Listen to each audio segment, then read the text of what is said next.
Welcome back to another episode of Midrash Tanchuma. This we're holding right before the Sidra of Hazinu. And in this week's Parsha, the Midrash brings a story from the Book of Tobit, which is not part of the Chumash of the Tanakh, but we have the story brought here in the Midrash. It goes as follows. There was an incident with this one individual who was rich and very well respected. He had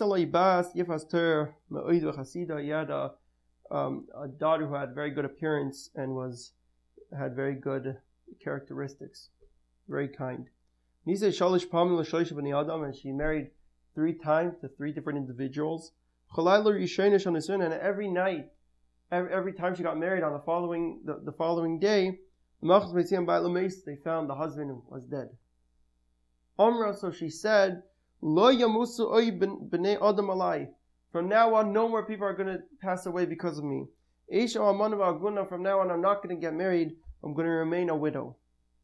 Until I see some sign from heaven and God has mercy on me. So that's what happened. She just stayed. She was in that state for quite a while. Meanwhile, her father had a brother who was very impoverished, living in a different country. He had 10 kids, 10 sons. And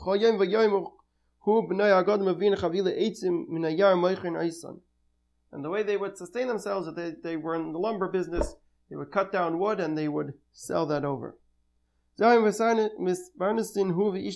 that's how they would supply his whole family.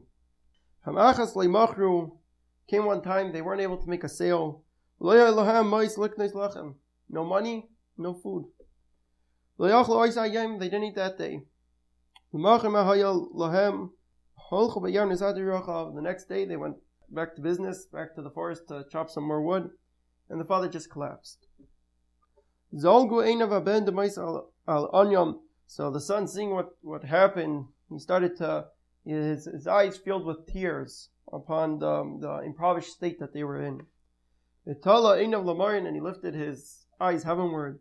Here the son thought to himself, I'm going to get permission from my parents to be able to travel away and go to my uncle. He got permission, he traveled to this other country where his uncle was living, and they were very happy to see him. And they asked how the family doing, and so on. He stayed there for a number of days.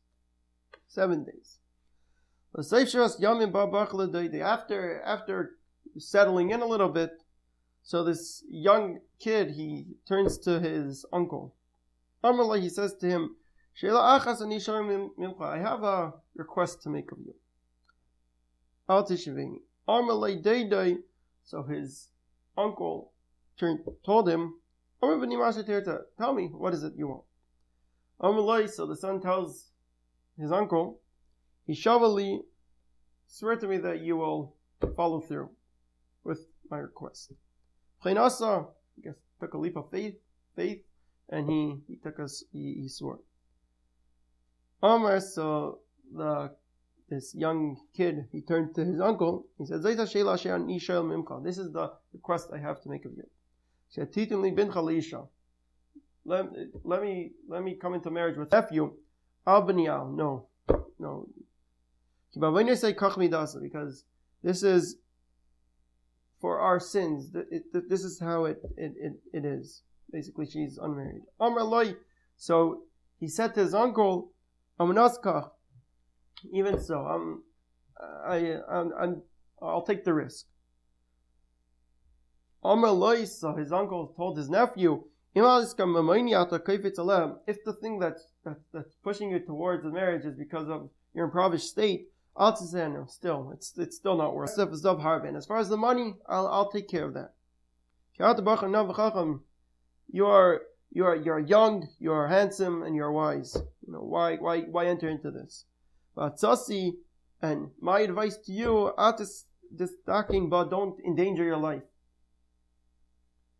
Amr Loi, so the nephew tells his uncle, Kvar nishpat al hadavar zeh. It's too late. I already took an oath.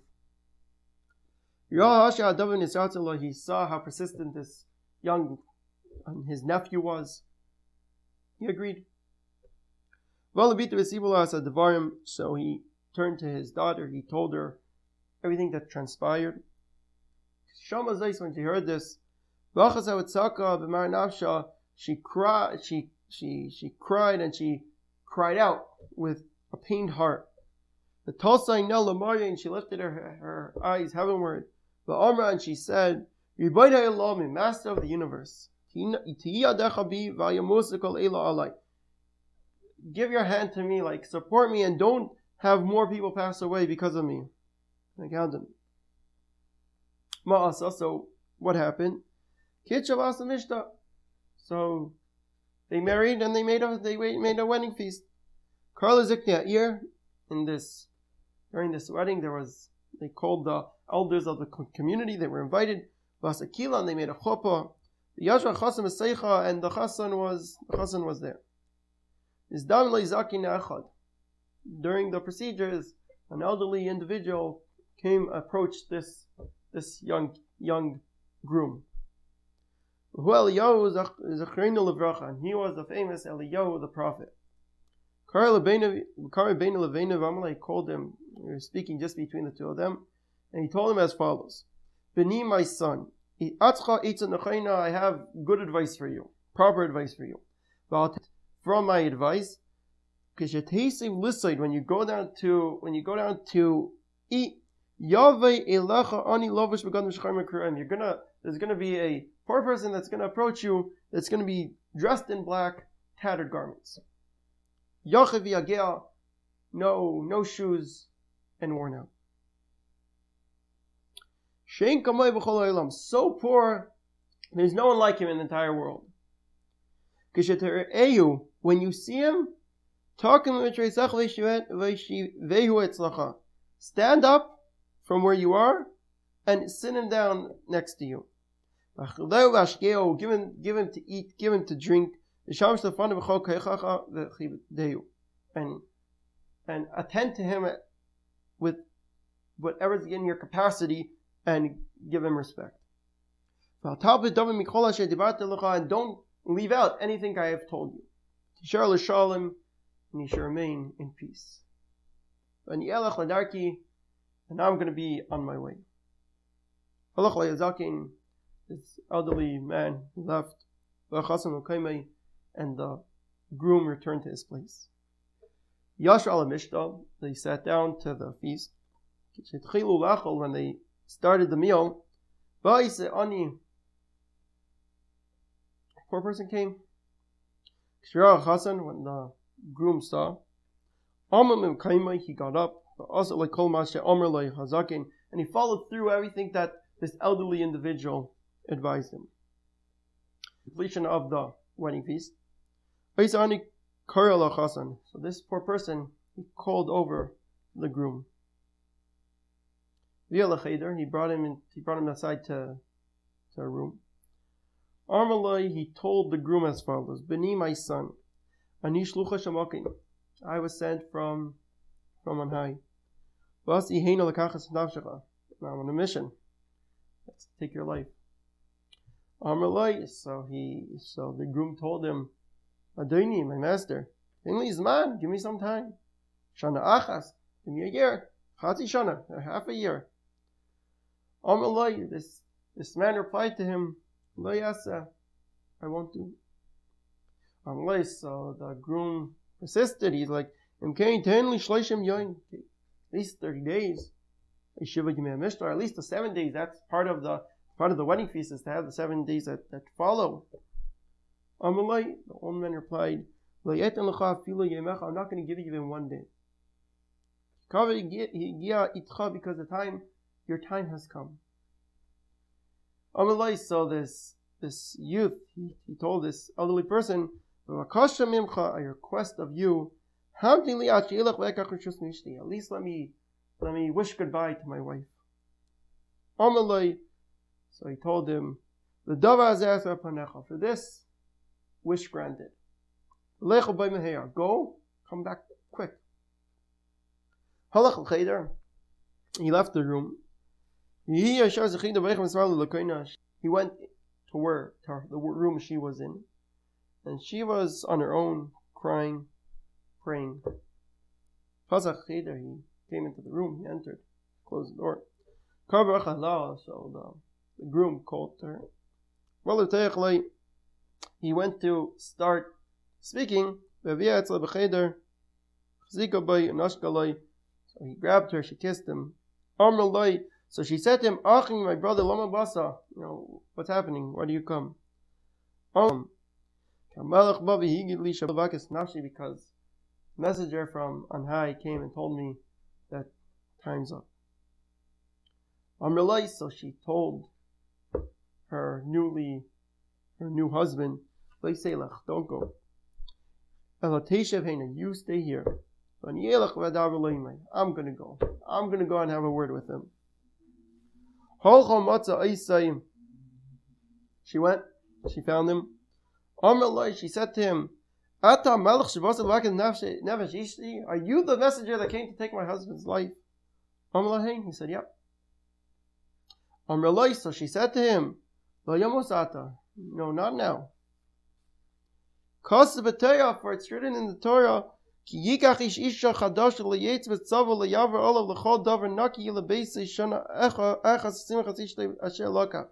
says regarding when the Jewish people go to war that a newly married husband is not to go out. It says in the verse when a man will take a woman, a wife, so he's not to go out to war and he's not to go out for anything. He should be free to be at home and to rejoice his wife. And God is truthful. And his Torah is truthful.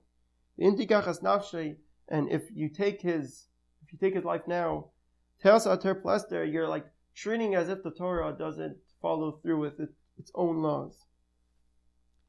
If you accept what I'm telling you now, fine. In love, but if not, bring me with him. We'll take it up to the high court in heaven. Immediately, God, so to speak, got rid of this malach, of this messenger. Night came. The bride and groom, they were together. Meanwhile, the parents of the bride, they were crying based on their previous experience and what they were expecting to happen the next day. Once it came midnight, so the parents and the parents-in-law, they got up at midnight and they already started making funeral preparations before it even got light. When they got up, they heard joyful sounds coming from the room of the bride and groom. So they approached and they were able to get in. So they saw that they made it through the night, and they were very happy, and they gave thanks to God. This basically concludes the story. I'm not 100% sure why it's brought here in Parshas Azinu. I think it has to do with the time of year which we're holding, which has to do with we're right before Yom Kippur, and the idea is to illustrate the idea of prayer, and even when things haven't been going well till now, the idea that we can pray and we can change our course. So it seems that that's the reason it's brought. But anyway, that is the Midrash Azinu. Thank you very much for tuning in, and stay tuned for next session.